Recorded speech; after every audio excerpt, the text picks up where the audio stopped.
Today is day one of Feet Week. Yep, Feet Week. We've looked at the ankles, the mobility and stability of the ankle joint, and now we're gonna go a step below and look at the foot and the feet muscles. So we're just gonna look today at how they move. Little mini assessment, something you could do at home or at the station yourself and see how the muscles in your feet are moving or not moving. And then through the next couple days, we'll look at strengthening those muscles for our feet. So today, we're just gonna start simple assessment. Pick those toes up, see if you can spread them out, wiggle them around a bit, place them down. As you place them down, now look at those toes. Are they spread out or are they squished up? Now if you think of your hand, if you put your hand on a book or a table, your fingers most likely are gonna be spread out. They're not gonna be all squished up. Our feet are very much squished up in shoes. So even if you look at this tennis shoe, it comes to a point, not a big point, but it's not a square toe box. So a lot of times our shoes make our toes squished. For those ladies out there and your toes come more pointed, so bad for your feet. Your feet do not like that. Your feet muscles, your toe muscles, nothing likes being squished up. So can you spread your toes out? If you look down, you're like, yep, my toes are spread, you're good to go on this one. If your toes are squished up and you can't spread them out, then manually reach down, spread out your toes, make space in between. Hold it there for a little while. Then pick them up, wiggle them around, march in place if you want, and spread them out. Keep those toes spread out. Keep practicing that until they're just naturally. It might take a few days or maybe a few weeks, but it's going to be benefit to you, having those toes being able to spread out.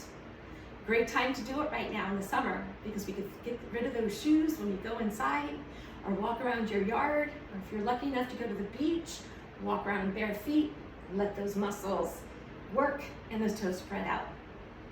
Now, assessment number 2. Can you lift just your big toe? So can you lift one toe up, big toe up? Can you lift the other big toe up? Can you lift both toes up, big toes up?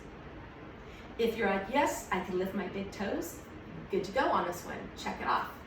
If not, this is something you're gonna wanna practice. Getting control over the muscles of the big toe. Now there's a direct correlation between controlling the muscles of the big toe and full activation of the gluteal muscle.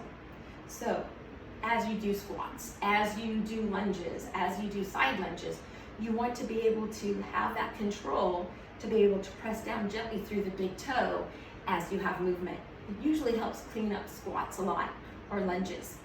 The big toe is also used all the time in our gait pattern, in our walking pattern. So find out, can you lift your toes? If not, maybe you have to come down, lift it. Can you lift and hold? Something to start practicing if you can't. Now the last assessment, now I know a lot of, during the ankle class we looked at the short foot and that's what this is. Can you lift the arch of the foot? It's hard to do if you're by yourself because you can't really look under and see if you could control those muscles or lift the arch.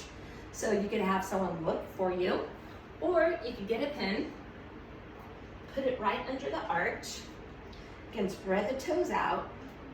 The big toe will press down gently. Can you lift the arch off of the pin? So that is a way, obviously with one foot, you want to do the other foot. Can you lift up that arch? Do you have control over those muscles? So that's what we're looking at today, just those 3 things. Spreading out the toes is number 1. Picking up just the big toe is number 2. Controlling the arch, making that arch lift up a little bit is number 3. So that is our information for our toe week, day number 1. And I'll see you tomorrow, day number 2, for some more feet facts.